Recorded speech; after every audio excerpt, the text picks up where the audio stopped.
Iya, bismillahirrahmanirrahim. Kalian sudah pegang semuanya buku BSE-nya? Yang udah ibu udah share berapa kali loh di grup. Iya, hari ini kalau tidak di situ ada di layar. Di situ ini adalah teks yang ada di bab pertama. Kita akan bahas tentang teks LHO atau teks laporan hasil observasi. Kalian masih ingat minggu lalu kita belajar tentang apa? Terakhir kita bahas tentang apa? Halo? Masih ingat? Suka ikutan pelajaran ibu nggak? Kalian suka menyimak pelajaran ibu nggak? Iya, menyimak. Masih ingat tentang apa minggu lalu? Terakhir belajar tentang apa? Yo, masih ingat tidak? Itu kalian tuh diam tuh karena masih malu, bingung, atau belum siap PTN atau apa nih? Kok wajahnya kayaknya tuh yang pada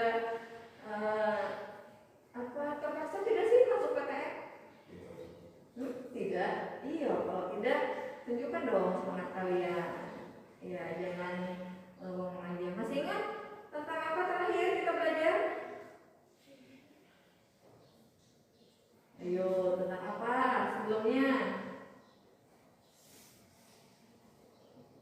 Inisial dari P kan inisialnya? Tentang puisi. Masa lupa lagi? Kita bahas puisi itu udah sebulan lebih loh. Sebulan lebih. Ibu sengaja kupas tuntas tentang puisi. Dan kita sekarang hari ini sebelum dilanjut ke materi baru, adakah yang kalian tidak pahami tentang puisi dari materi yang dibahas? Kita pernah beberapa kali lewat Zoom, tapi banyaknya lewat voice note kan? Nah, pertanyaannya, voice note yang ibu berikan itu didengar tidak oleh kalian? Nah, kalau didengarkan, apakah ada masalah? Ada yang tidak dipahami? Atau sudah jelas semuanya? Sudah jelas? Oke, kalau sudah jelas, ketika kita belajar teks, kalau kalian mendengar kata teks, yang terbayang dalam benak kalian itu apa? Tulisan. Nah, apakah teks itu selalu tulisan? Nah, ternyata teks itu tidak selalu tulisan. Ada teks yang tertulis, ada juga teks yang tidak tertulis atau teks lisan. Dan di Indonesia itu tradisi lisannya itu sangat kuat, ya. Makanya sering banyak cerita yang turun temurun gitu ya, yang tidak ada teksnya, tidak ada tulisannya gitu, tapi itu ada turun temurun karena ada tradisi lisannya kuat. Jadi ketika berbicara teks, bukan saja tulisan, kita buka cakrawala dan wacana kalian bahwa yang namanya teks itu nggak cuma yang tertulis, tapi ada juga yang tulisan. Nah, kita pun akan mempelajari teksnya, ada yang tertulis dan ada yang lisan. Nah, dalam mempelajari sebuah teks apapun itu pasti ada unsur yang dibahas. Pertamanya itu adalah konsep dari materinya atau konsep teksnya atau definisinya. Definisi. Kemudian yang keduanya itu adalah struktur. Kemudian yang ketiganya itu adalah unsur kebahasaan. Nah, ini adalah tiga hal yang selalu dibahas dalam teks. Termasuk kali ini kita akan fokuskan teksnya itu adalah teks LHO. Nah, LHO itu adalah laporan hasil observasi, ya. Hasilnya itu terlewat tuh. Jadi nih laporan hasil observasi atau LHO kita bahasnya. LHO, laporan hasil observasi. Ada kata observasi di sini. Apa sih observasi ini? Ada yang tahu observasi itu apa?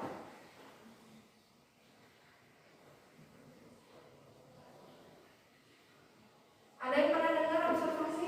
Istilah observasi? Pernah dengar? Nah, apa sih kira-kira?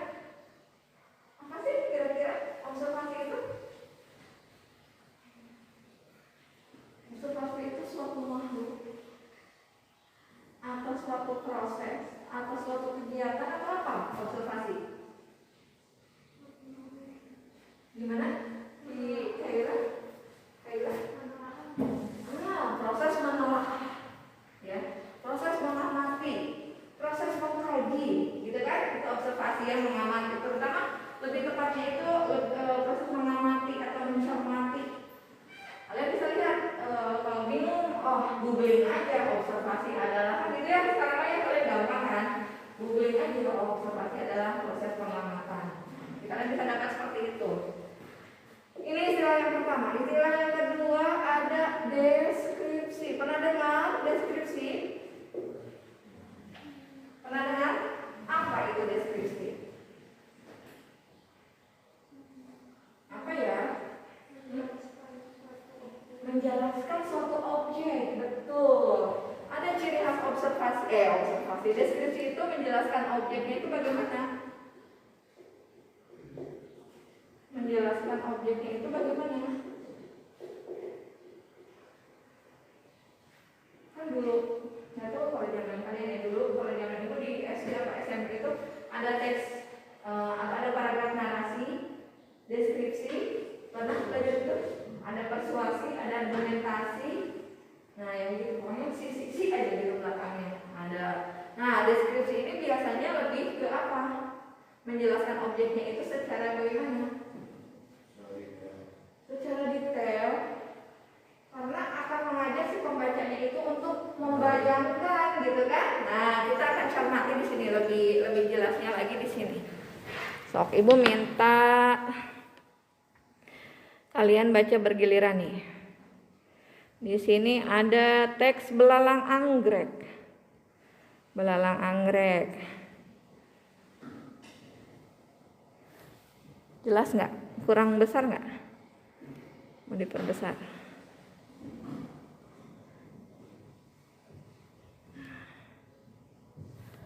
Nah, lebih besar ya.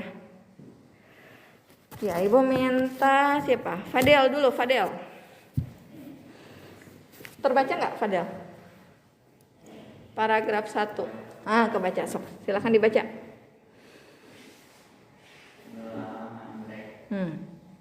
Teman-teman, kali ini saya akan menyampaikan laporan hasil observasi yang telah dilakukan beberapa waktu lalu. Objek yang diobservasi adalah belalang anggrek. Pertama-tama saya akan menyampaikan informasi umum terkait dengan belalang anggrek. Belalang anggrek atau Ornithus adalah salah satu jenis belalang sentadu atau belalang sembah yang hidup di Indonesia dan kawasan Asia Tenggara lainnya. Seperti namanya, belalang ini memiliki bentuk dan warna yang menyerupai bunga anggrek.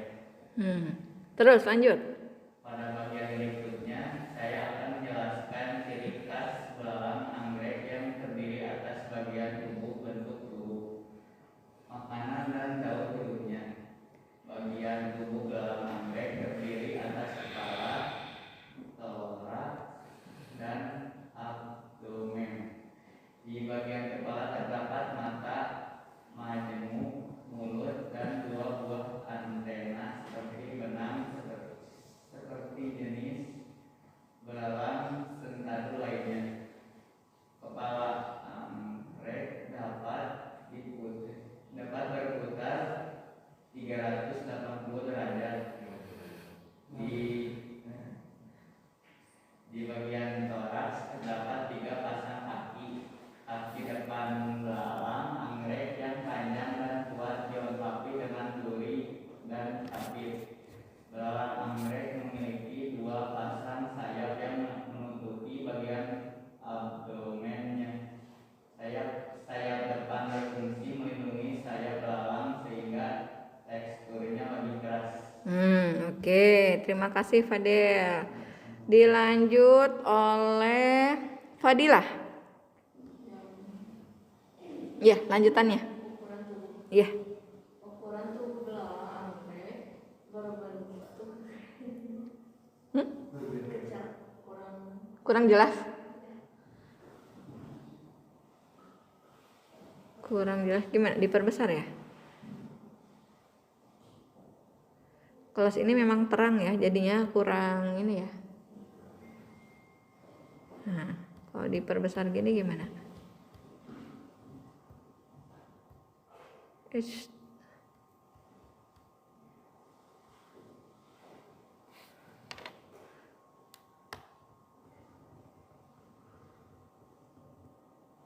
Jelas nggak kalau gini? Jelas.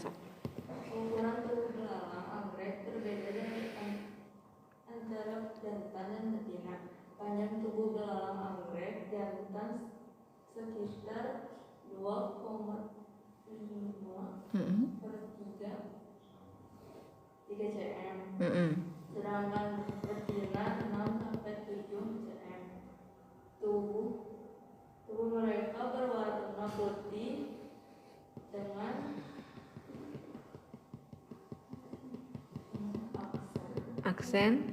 merah muda, lembut atau cerah. Beberapa belalang bahkan berwarna benar-benar putih atau merah jambu. Namun belalang anggrek dapat mengubah warna tubuhnya dalam hitungan sehari, bergantung pada kondisi lingkungan seperti kelembapan dan kondisi cahaya. Oke. Berikutnya dilanjut oleh Faris. Mana Faris? Faris ada di bukunya ya? Ada di apa ya? Sok dibaca aja. Paragraf 3. Paragraf 4 salah. Belalang anggrek merupakan predator monofagus atau memakan beberapa jenis mangsa. Mereka memangsa serangga lain yang bertubuh kecil seperti jangkrik, capung, lebah, dan lalat. Belalang anggrek menggunakan bentuk dan warna tubuhnya untuk menarik perhatian mangsa. Saat mangsa mendekat, mereka akan menggunakan kaki depannya untuk menangkapnya. Belalang sembah hanya memangsa hewan yang masih hidup. Ya, oke. Berikutnya Gatan. Lanjut. Belalang anggrek merupakan hewan yang mengalami metamorfosis tidak sempurna. Hasil hidupnya terdiri dari telur, nimfa, dan dewasa. Belalang betina dapat bertelur sampai 300 butir. Telur tersebut diletakkan dalam sarang berbentuk buih putih yang disebut OTK. OTK lama-lama akan mengeras dan melindungi telur-telur dari panas dan hujan. Telur-telur tersebut membutuhkan waktu sekitar 6 minggu untuk menetas. Saat menetas, belalang sembah sudah menyerupai belalang anggrek dewasa. Itulah mengapa belalang anggrek disebut mengalami metamorfosis tidak sempurna. Ya. Lanjut aja lah dikit lagi, Gatan. Sebagai penutup, saya akan menyampaikan manfaat belalang anggrek. Belalang anggrek berguna bagi manusia untuk membasmi hama berupa serangga. Karena kekayaannya, belalang anggrek juga dijadikan peliharaan. Demikian laporan hasil observasi saya. Terima kasih atas perhatian teman-teman. Iya, oke. Nah, ini berarti contoh apa ya? Contoh sebuah teks observasi. Ya, kalian bisa mencermati dalam teks observasi ini ada apa aja. Oh iya, itu selalu ingin menggambarkan gini. Misalnya ini ada 2 lingkaran. Ini ada nomor 1 dan nomor 2. Yang nomor 1 atau nomor 2 itu observasi atau deskripsi. Jadi ini gambaran sebuah teks yang maksudnya yang teks observasi itu yang nomor 2-nya atau yang nomor 1? Nomor 1 itu yang mana? Observasi. Yang ini berarti maksudnya? Yang ini observasi. Kalau yang ini deskripsi. Kenapa alasannya? Alasannya kenapa? Lebih menjelaskan yang khusus. Lebih menjelaskan yang khusus. Nah, kalau tadi dari teks tentang belalang anggrek itu kan contoh paragraf deskripsi atau observasi? Observasi ya. Nah, apakah di dalamnya ada contoh paragraf deskripsi? Ada. Yang mana? Bagian belalang menjelaskan. Yang menjelaskan bagian-bagian belalangnya. Kalau begitu, yang menjadi bagian dari di sini kan ada lingkaran besar, ada lingkaran kecil. Maksudnya lingkaran kecil ini bagian dari yang lingkaran besarnya kan? Berarti yang bagian darinya itu deskripsi atau observasi? Yang bagian darinya. Deskripsi. Jadi ini itu adalah ini itu bukan observasinya, tapi ini itu adalah deskripsi. Yang ini adalah observasi. Paham tidak? Buktinya apa? Contohnya nih. Contoh keseluruhan dari paragraf 1 sampai 6 itu kan contoh dari teks observasi kan? Ya, tapi di dalamnya ternyata ada teks deskripsi. Buktinya deskripsi itu kan tadi menggambarkan, menjelaskan objek itu seolah-olah kita melihat. Ibu aja baru tahu ada yang namanya belalang anggrek kan? Kalian udah tahu belum? Nah, dijelaskan oleh teks ini gitu. Oh, belalang anggrek itu yang gini, yang apa kepalanya bisa berputar 360 derajat, terus badannya tadi berwarna apa merah muda dan sebagainya gitu ya, dijelaskan. Paham ya? Nah, jadi bahwa teks observasi itu adalah teks yang sifatnya umum, global, gitu. Sementara kalau deskripsi itu adalah bagian dari sebuah teks observasi, karena dia lebih rinci. Jadi detail menceritakan objeknya aja secara khusus spesifik gitu. Tapi kalau observasi kan tadi ada tentang tubuhnya, tentang dia jenisnya cara berkembang biaknya dan sebagainya gitu ya. Tapi kalau deskripsi cuma bagian-bagiannya. Sehingga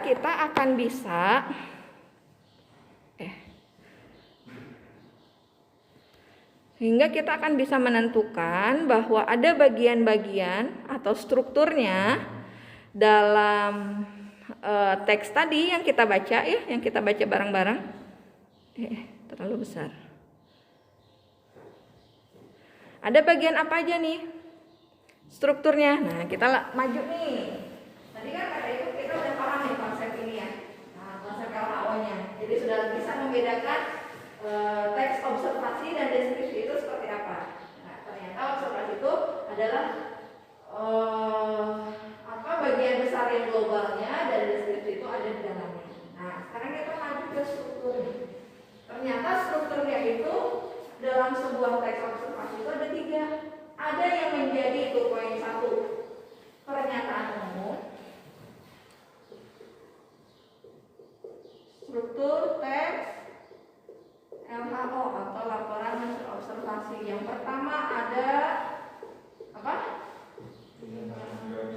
Iya, pernyataan umum. Itu suka menyingkatnya PU aja nih, pernyataan umum atau klasifikasi yang isinya tuh berupa apa? Baca tuh di situ. Berisi pembuka atau pengantar. Nah, isinya itu pembuka atau pengantar sebuah teks. Nah, benar tidak tadi di awal? Apakah langsung to the point diceritakan tentang si belalang, ciri-ciri belalang anggreknya seperti apa, atau awalnya dulu? Ada awalnya dulu kan, teman-teman. Saya akan bercerita tentang atau akan menjelaskan tentang apa gitu tadi ya, tentang belalang anggrek. Belalang anggrek itu adalah ada nama latinnya gitu kan. Kalau ini biasanya ini tema biologi kan. Tema biologi itu selalu ada istilah atau nama latinnya. Nah, itulah bagian pembuka. Kemudian bagian keduanya itu adalah ada deskripsi bagian.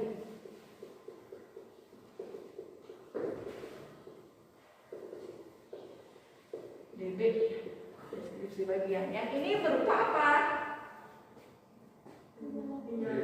Penjelasan rinci yang tadi disebutkan oleh kalian, bahwa ada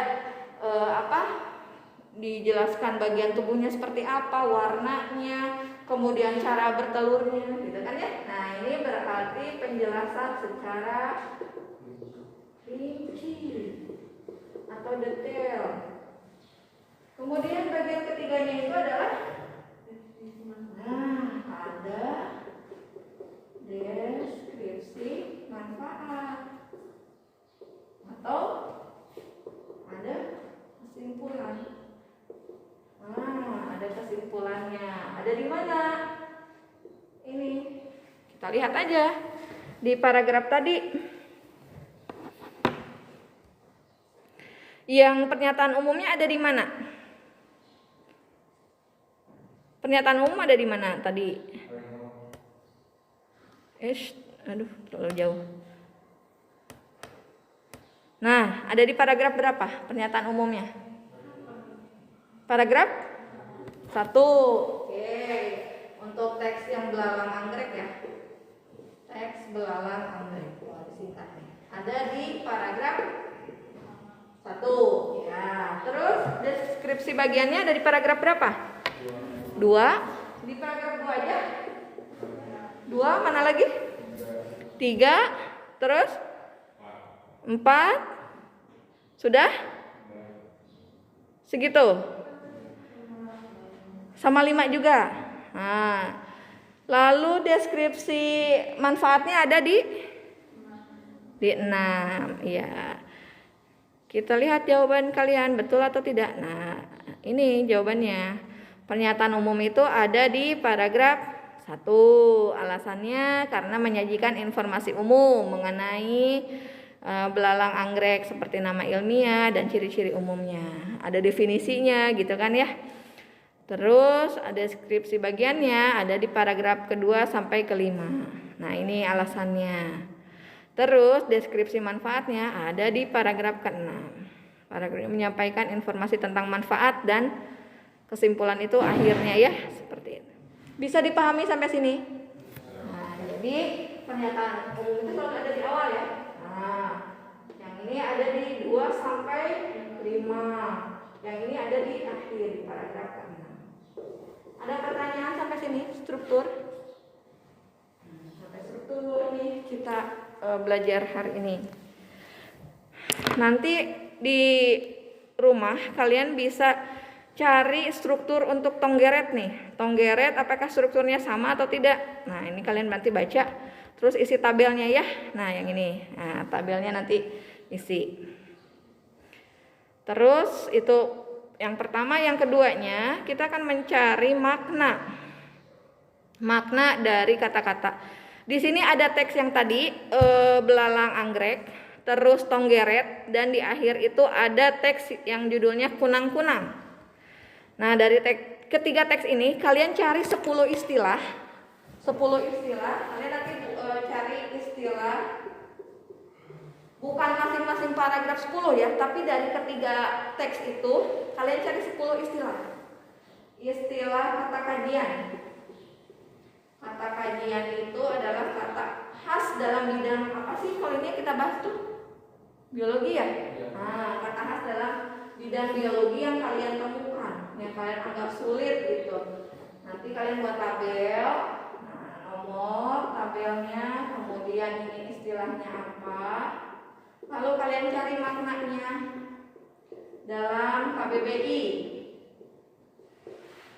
Kalau mau pinjam di perpus ada KBBI-nya, atau kalian pasang aplikasi KBBI ada di Play Store. Kemudian dari istilahnya apa, terus maknanya apa.